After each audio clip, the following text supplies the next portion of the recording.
طرح سے گویا کہ وہ سید الطائفہ جنید بغدادی کو اس نے گناہ کا بدی کا آفر کیا. حضرت جنید بغدادی نے جب دیکھا کہ یہ مکمل شیطنت کا آلہ کار بن کر شیطان کے ہاتھوں اغوا ہو چکی ہے تو آپ نے فرمایا اے لڑکی تو اتنے مقدس مقام پر مجھے گناہ کی اور حرام کاری کی دعوت دے رہی ہے, میں تجھ سے 3 سوال کرتا ہوں, اگر تو میرے 3 سوالوں کے جواب دے دے تو پھر شاید میں کچھ سوچ سکوں. بتا, جس بدی اور زنا کی دعوت تو مجھے دے رہی ہے تو یہ گناہ تجھے آج اچھا لگ رہا ہے, اگر تیری روح نکالی جا رہی ہو, تیرے روح اور تیرے جسم کا رشتہ ٹوٹ رہا ہو, حضرت ملک الموت تیرے سر پہ کھڑے ہوں اور جس وقت تیرے جسم سے روح پرواز کر رہی ہو, تو کیا یہ گناہ تجھے اچھا لگے گا جس کی تو مجھے دعوت دے رہی ہے؟ اس وقت بتا یہ گناہ تجھے کیسا لگے گا, اس گناہ کے بارے میں تیرا کیا خیال ہے؟ جیسے اس نے حضرت سید الطائفہ جنید بغدادی سے موت کا ذکر سنا تو فوراً لرز گئی اور اس نے کہا جنید اس وقت کس کو گناہ اچھا لگتا ہے؟ میں تھوڑا سا اپنی بہنوں کو بھی بتانا چاہتا ہوں کہ یہ مت سمجھنا کہ ایک انسان پلنگ پہ لیٹا ہوا ہے, ایک انسان چارپائی پہ لیٹا ہوا ہے اور بڑے سکون سے وہ دنیا سے جا رہا ہے. نہیں نہیں, یہ نظروں کا دھوکہ ہے. جب انسان مرتا ہے, جب انسان کو موت آتی ہے تو انسان سب سکون سے نہیں جاتے, بلکہ اللہ کے رسول سچے نبی صادق و مصدوق صلی اللہ علیہ وآلہ وسلم ارشاد فرماتے ہیں اللہ اکبر کہ انسان کے ہاتھوں کی طاقت, اس کے پیروں کی طاقت, اس کی زبان کی طاقت, اس کے چیخنے چلانے کی طاقت اللہ سب چھین لیتا ہے موت کے وقت. اگر انسان کے ہاتھ پیر زبان کی قوت اور طاقت اللہ نہ چھینے تو انسان موت کے وقت جنگلوں بیابان میں پاگلوں کی طرح چیختا پھرے. موت کے وقت تلوار کی 313 ضربیں ایک انسان کو لگائی جائیں تو اتنی تکلیف نہیں ہوتی جتنی تکلیف موت کے وقت ہوتی ہے. میری بہنوں, مجرموں کو, زانیوں کو, شرابیوں کو, اللہ اکبر, اللہ کی نافرمانی کرنے والوں کو موت کے وقت کتنی تکلیف ہوتی ہے یہ تو وہی جانے یا اللہ جانے. لیکن میری بہنوں سنو سنو, اللہ اکبر, حضرت سیدنا عمرو ابن عاص رضی اللہ تبارک و تعالیٰ عنہ جب دنیا سے تشریف لے جانے لگے, یہ وہ صحابی ہیں جن کی فضیلتیں اللہ کے رسول نے بیان فرمائی ہے, جن کی شان اللہ کے رسول نے بیان فرمائی ہے. مصر کے گورنر رہے, مصر کے فاتح رہے, اللہ اکبر. عمرو ابن عاص سے ان کے شہزادے حضرت سیدنا عبداللہ ابن عمرو ابن عاص نے پوچھا بابا موت کی تکلیف کیا ہے, مرتے وقت کیسے لگتا ہے؟ تو حضرت سیدنا عمرو ابن عاص فرماتے ہیں میرے بیٹے اگر زمین اور آسمان انسان کے سینے پہ رکھ دیا جائے تو کتنی تکلیف ہوگی, ویسے ہی میں موت کے وقت کی تکلیف کو محسوس کرتا ہوں. اللہ اکبر. اندازہ فرمائیں روئے زمین پر اللہ رب العزت نے زمین کی پشت پر اور آسمان کے نیچے انبیاء کے بعد صحابہ سے بہتر مخلوق پیدا نہیں فرمائی, صحابہ سے زیادہ شان والی مخلوق پیدا نہیں فرمائی. میری بہنوں ذرا غور تو کرو, یہ نیک لوگ ہیں, پرہیزگار لوگ ہیں, متقی لوگ ہیں.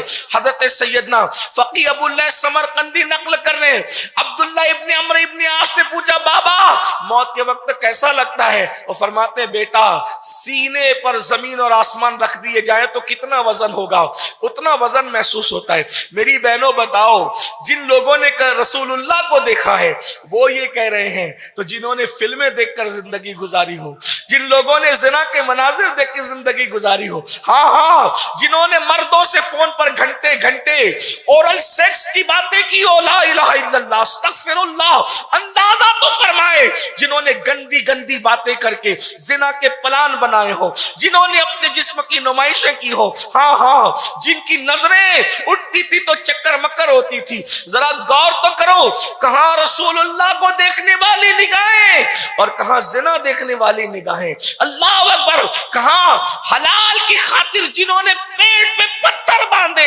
جب وہ یہ کہہ رہے ہوں کہ سینے پہ زمین آسمان رکھ دیے جائے تو جتنی تکلیف ہوتی ہے اس سے زیادہ تکلیف موت کے وقت محسوس ہو رہی ہے.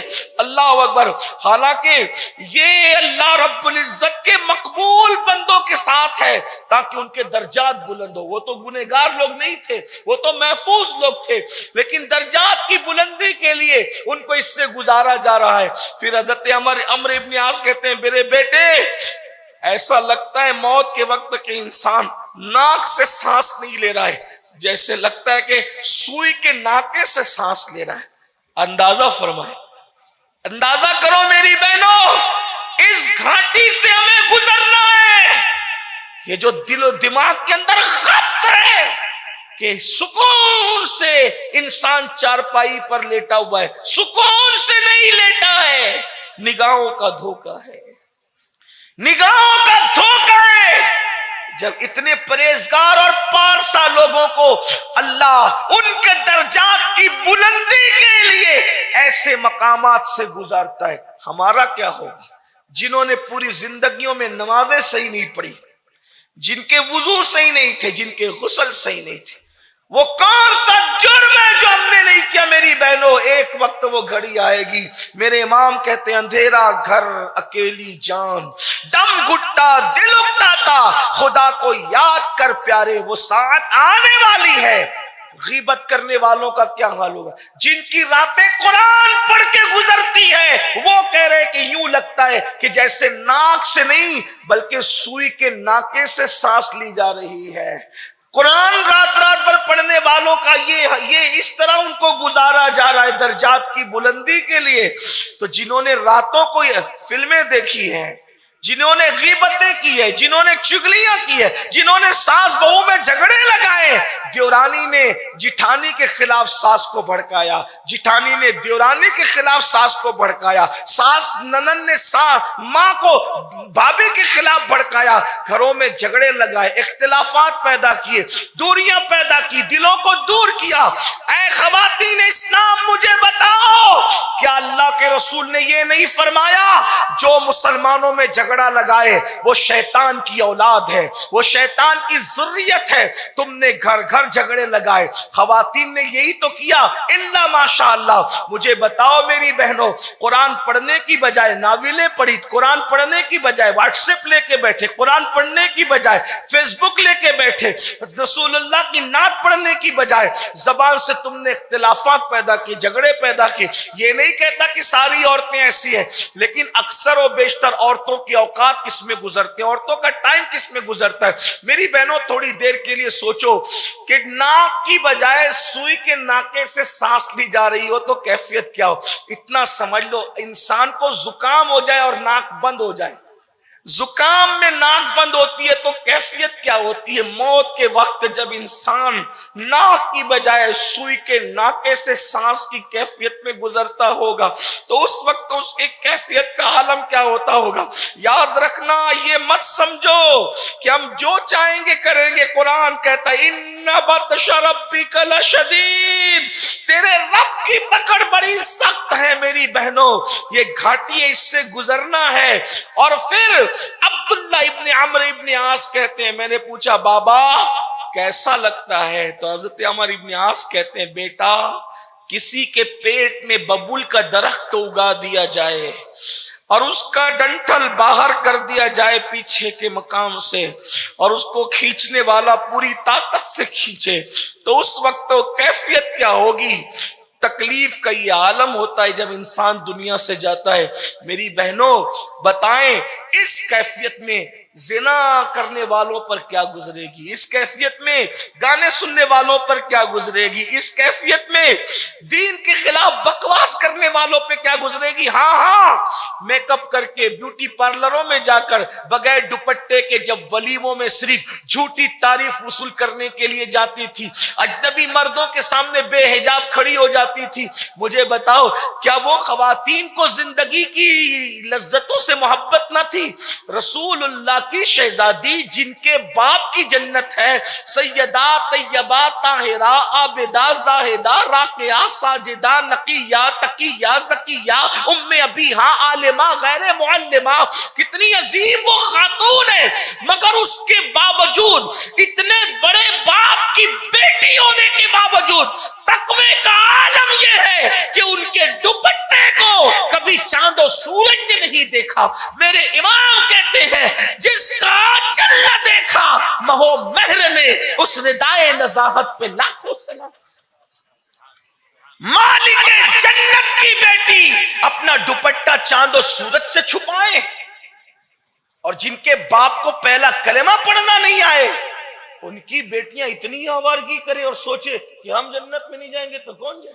کس گھاٹی سے گزرنا ہے؟ یہ دنیا عیش اور آرام کی جگہ نہیں ہے. یہ دنیا تو تیاری کی جگہ تھی نا، یہ گناہوں کا اڈا نہیں ہے. اللہ کے رسول علیہ السلام فرماتے ہیں دنیا تو ایک مسافر خانہ ہے. جیسے ایک مسافر سفر کرتے کرتے تھک جاتا ہے. ابھی آپ کو نہیں پتا سفر کسے کہتے ہیں. پہلے لوگ گھوڑے پہ، کھچروں پہ، اونٹوں پہ پیدل سفر کرتے تھے تو چلتے چلتے تھک جاتے تھے تو کسی درخت کے سائے میں تھوڑی دیر کے لیے لیٹ جاتے تھے، بیٹھ جاتے تھے. آقا فرماتے ہیں جیسے مسافر درخت کے نیچے تھوڑا سستانے کے لیے بیٹھتا ہے، لیٹتا ہے، بس ایسے ہی انسان کی زندگی ہے اور کچھ نہیں. اس سے زیادہ کیا ہے؟ اب بتاؤ جو درخت کے نیچے تھک کے لیٹا ہو اس کو گناہ کا موقع کب ہے؟ اس کو ہنسی مذاق کا موقع کب ہے؟ اس کو کھلکھلانے کا موقع کب ہے؟ اس کو غیبت کا موقع. انسان جب تھک کے لیٹتا ہے تو سوچتا ہے کہ تھوڑی دیر سستا لوں، سو لوں، جلدی اپنا سفر کی طرف آگے بڑھوں. لیکن آپ بتائیں یہ دنیا سب کچھ ہو گئی ہے، دنیا کی لذتیں سب کچھ ہو گئی ہے، دنیا کی محبت سب کچھ ہو گئی. ایسا لگتا ہے جیسے دنیا چھوڑ کے جانا ہی نہیں ہے. میری بہنوں کہاں ہے ممتاز محل؟ کوئی ذکر بھی کرتا ہے؟ مجھ جیسے کچھ دیوانے ہیں جو کبھی عبرت کے لیے آپ کے سامنے ان کا نام لے لیتے ہیں. تاج محل میں دفن ہونے والی ممتاز پر کوئی فاتحہ پڑھنے تیار نہیں. تاج محل جاتے ہو جا کر کے دیکھو. میں کوئی ممتاز کی غیبت کرنے نہیں بیٹھا، لیکن آپ سے پوچھتا ہوں عبرت تو لو. جو اتنے قیمتی کروڑوں کے گنبد کے نیچے سو رہی ہے، لوگ اس کی قبر پر فاتحہ پڑھنے تیار نہیں ہے. اور اس سیدہ کائنات کا حال یہ ہے جس کے گھر میں 3 مہینے تک چولہا نہیں جلا، جمعہ کا خطبہ مکمل نہیں ہوتا جب تک سیدہ پاک کا خطیب نام نہیں لے لیتا. آخر کیا فرق ہے؟ کیا فرق ہے؟ تو اللہ کی بندیوں، حضرت سید الطائفہ سیدنا جنید بغدادی نے، اس لڑکی نے جب گناہ کی دعوت دی تو فرمایا جس گناہ کی دعوت ہے لڑکی تو مجھے دے رہی ہے، جب تیری روح نکل رہی ہوگی تو یہ گناہ تجھے اس وقت اچھا لگے گا؟ اس نے کہا نہیں. آپ سے بھی کہتا ہوں جب دل چاہے نا بیوٹی پارلروں میں چہرے بنا کے ولیمہ میں بے حجاب اور بے نقاب جانے کے لیے، میں تو صرف اتنا کہتا ہوں اب تو دیندار گھر والوں کے بھی الا ماشاءاللہ حالات پردے کو لے کر کے اور مرد اور عورتوں کے اخلاق کو لے کر کے سمجھ میں نہیں آتے. جو نماز روزہ کرتے ہیں ان کے یہاں بھی الا ماشاءاللہ پردے کی وہ پابندی میں نہیں دیکھ پا رہا ہوں جو ہونا چاہیے.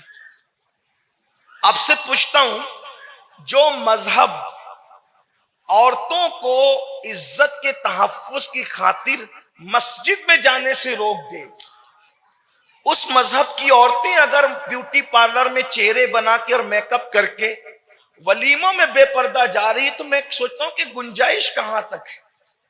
آپ بتائیں اور سن لو. ہو سکے تو اپنے گھر کے مردوں تک یہ جب پیغام جا کر کے پہنچا دینا، ورنہ نہیں تو کم سے کم تم خود سن لو. جس گھر کی عورتیں بے حجاب بے نقاب اجنبی مردوں کے سامنے اپنے چہرے کو کھولے اور بے پردگی کرے، میرے آقا فرماتے ہیں وہ مرد اگر منع نہ کرے تو وہ بھی دیوس ہے، دیوس. اور اللہ نے جنت کے دروازے پہ لکھ رکھا ہے کہ دیوس پر جنت کی خوشبو بھی حرام ہے. اللہ کے رسول نے ان کو دیوس فرمائے.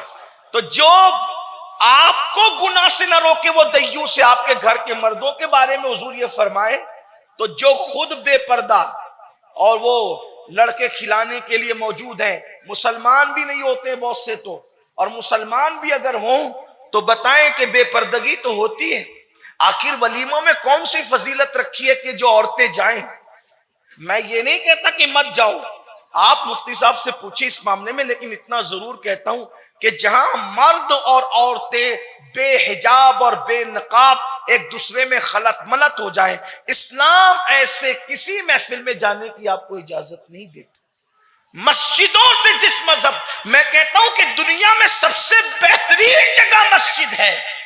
جب فتنے کے خوف سے روک دیا گیا فتنے کے خوف سے روک دیا گیا, عزت اور آبرو کے تحفظ کے لیے روک دیا گیا. تو بتاؤ آپ, بلکہ میں تو کہہ رہا آپ مسجد نہیں جا رہی ہے, باقی سب جگہ جا رہی ہے. حالانکہ مسجد سے روکا گیا تھا آبرو کے تحفظ کے لیے, لیکن انسان کو دیکھو تو صحیح کیا حال ہو گیا, مسجد نہیں جا رہے باقی سب جگہ جا رہے. کم سے کم اتنی تو عبرت نہیں ہوتی کہ جب سب سے بہترین جگہ اللہ کے نزدیک, سب سے بہتر جگہ مسجد ہے اور سب سے بدترین جگہ بازار ہے, دیکھو کیا حال ہے, دیکھو کیا حال. تو جنید بغدادی فرماتے ہیں اے لڑکی تو مجھے بدی کی دعوت دے رہی ہے نا, اگر موت کے وقت یہ گناہ تیرے سامنے ہو تو تجھے کیسا؟ اس نے کہا مجھے اچھا نہیں لگے. پھر فرمایا جس گناہ کی مجھے تو دعوت دے رہی ہے لڑکی, جس وقت تیرے نام اعمال تیرے سیدھے ہاتھ میں یا الٹے ہاتھ میں دیا جائے گا, نام اعمال کی تقسیم ہوگی, اس وقت یہ گناہ تجھے کیسا لگے گا؟ اس نے کہا اچھا نہیں لگے. پھر فرمایا جب تو پلسرات سے گزر رہی ہوگی, کچھ لوگ پلسرات سے کٹ کٹ کے گر, دیکھو یہ کوئی کہانی قصہ نہیں ہے. پلسرات بال سے زیادہ باریک ہے اور تلوار سے زیادہ تیز ہے, اور جہنم پر بچھا ہوا ایک پل ہے, پل ہے یہ, اور اس پر سے سب کو گزرنا ہے. جنت میں جانے کا ایک ہی راستہ ہے اور اس کو پلسرات کہتے ہیں, دوسرا کوئی راستہ جنت میں جانے کا نہیں ہے. انبیاء بھی اسی سے گزر کر جنت میں جائیں گے, صحابہ بھی اسی سے گزر کر جائیں گے, حتیٰ کہ سیدہ فاطمہ الزہرا بھی اس پر سے گزرے گی. لیکن بات یہ ہے کہ گزرنے والے اپنی شان کے مطابق گزرے. سوچو ہمارا کیا حال ہوگا. تو سید الطائفہ جنید بغدادی فرماتے ہیں اے لڑکی, جس بدی اور بدکاری کی تو مجھے دعوت دے رہی ہے, جب تو پلسرات سے گزرے گی تو اس وقت یہ گناہ تجھے کیسا لگے گا؟ تو اس نے کہا اے جنید مجھے اس وقت بھی یہ گناہ اچھا نہیں لگے گا. تو حضرت جنید بغدادی فرماتے ہیں جب اتنی مشکل گھاٹیوں سے بیٹی تجھے گزرنا ہے, جسے موت کی گھاٹی کہتے ہیں, جسے اعمال کی تقسیم کی گھاٹی کہتے ہیں, جسے پلسرات سے گزرنے کی گھاٹی کہتے ہیں, تو پھر یہ گناہ تو کیوں کر رہی ہے؟ یاد رکھ دنیا کی لذتیں بہت دن تک نہیں ہے. اور پھر حضرت جنید بغدادی سید الطائفہ نے اس کو نصیحت کی, تو نصیحت کرنے کے بعد اس کی زندگی بدل گئی, اس کی زندگی تبدیل ہو گئی, اس کی آنکھوں میں آنسو آ گئے, اس کو احساس ہوا زنا, حسن کی نمائش, خوبصورت بال, حسین و جمیل آنکھیں اور ابھرتے ہوئے رخسار, یہی سب کچھ نہیں ہے. ارے نادان ہے وہ لوگ, یہ تو یہیں پر قبر میں مٹی ہونے والی چیزیں جس پہ انسان ناز کر رہا ہے. لذتیں ختم ہوگی, کھانے چھوٹ جائیں گے, مکان چھوٹ جائیں گے, لباس چھوٹ جائے گا, زیورات چھوٹ جائیں گے, اور شوہر چھوٹ جائے گا, بال بچے چھوٹ جائیں گے. سوچو تو صحیح, بار بار ہم پڑھتے ہیں انا للہ و انا الیہ راجعون, بے شک ہم اللہ کے لیے اور اسی کی طرف لوٹ کر جانا ہے.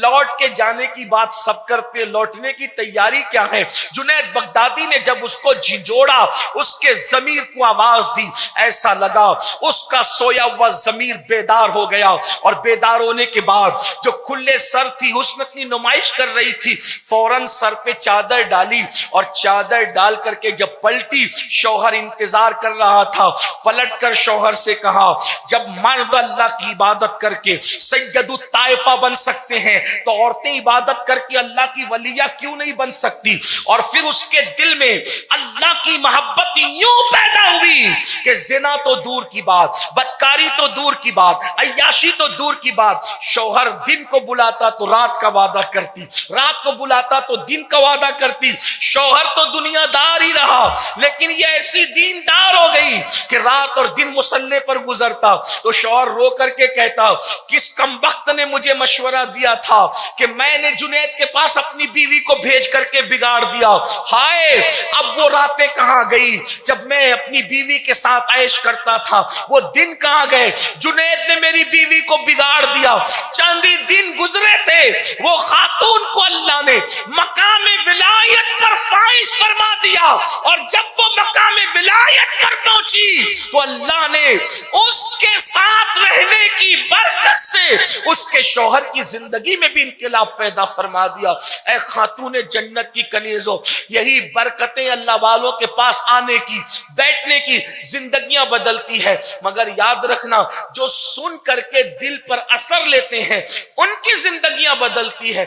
اگر کوئی اثر نہ لے تو پھر ان کی زندگیاں تو نہیں بدلتی. اگر اجتماع بھی تفریح کے لیے ہو جائے, اگر اجتماع بھی اس لیے کہ چلو کہیں جانے میں نہیں آتا, 4-6 گھنٹے اجتماع کے نام پر ہی تھوڑا گھوم پھر کر آ جائے, تو یاد رکھنا سوائے تباہی کے کچھ نہیں. میں اپنی بہنوں سے کہتا ہوں, میری بہنوں, تم اپنے آپ کو بہتر جانتی ہو, میں اپنے آپ کو بہتر جانتا ہوں. یاد رکھنا اللہ کی پکڑ بڑی سخت ہے. اللہ کسی بھی گناہ پہ پکڑ کر لیتا ہے, اور اللہ اکبر, اس کی رحمت بے پایاں ہے, اس کی رحمتوں کی انتہا نہیں, تو اس کی غیرت بھی بے مثال ہے. اس لیے یاد رکھنا اللہ تبارک و تعالی گناہوں پہ پکڑ کرتا ہے, وہ غیور ہے, غیرت والا ہے, اور وہ جس پر کو کی پکڑ کر لیتا ہے, جس کی پکڑ کر لے پھر اللہ اس کو کہیں کا نہیں رہنے دیتا.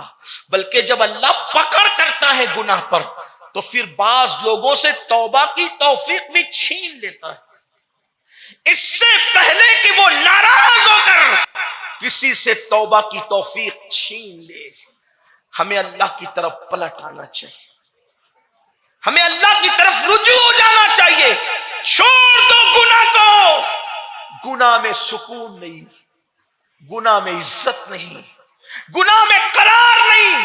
اپنے بستروں پر جو نیند کی گولیاں کھانے کے بعد بھی تڑپتے ہو, بے چینیوں کا شکار ہو, سسکتے ہو, اس کی سب سے بڑی وجہ یہی ہے کہ ہم نے گناہوں کے اندر سکون تلاش کیا, اور جہاں گناہ ہے وہاں فنا ہے. بڑی معذرت کے ساتھ اگر آپ ایک بات بتاؤں, حیرت ہوگی, اگر نبی کی بیوی بھی اللہ کی پکڑ میں آ جائے تو اللہ رب العزت اس کو بھی نہیں چھوڑ. انٹرنیٹ گوگل وغیرہ سے آپ کا تعلق بڑا جڑا ہے, جا کر کبھی سرچ کرنا. ایک پہاڑ پر ایک عورت ہے اور وہ پتھر کی بنی ہوئی. وہ پتھر کی عورت کیا ہے جانتی ہے میری بہنوں؟ وہ لوط علیہ السلام کی بیوی ہے. وہ کوئی مجرم نہیں تھی, پاپی نہیں تھی, گنہگار نہیں تھی, بلکہ قوم لوط جس گناہ میں مبتلا تھی, تو لوط علیہ السلام کی قوم پہ جو اللہ نے عذاب نازل کیا, تو حضرت لوط کی بیوی نے قوم کی ہمدردی میں صرف پلٹ کے کہہ دیا, ہائے میری قوم, اللہ نے اس پر پتھر برسایا, اور وہ پتھر کی ہوتی. آج تک وہ نشان عبرت ہے. بتاؤ, جب اللہ نبی کی بیوی کے ساتھ یہ غیرت فرمائے تو پھر ہماری اور آپ کی حیثیت کیا ہے؟ ان بطش ربک لشدید, تیرے رب کی پکڑ سخت ہے.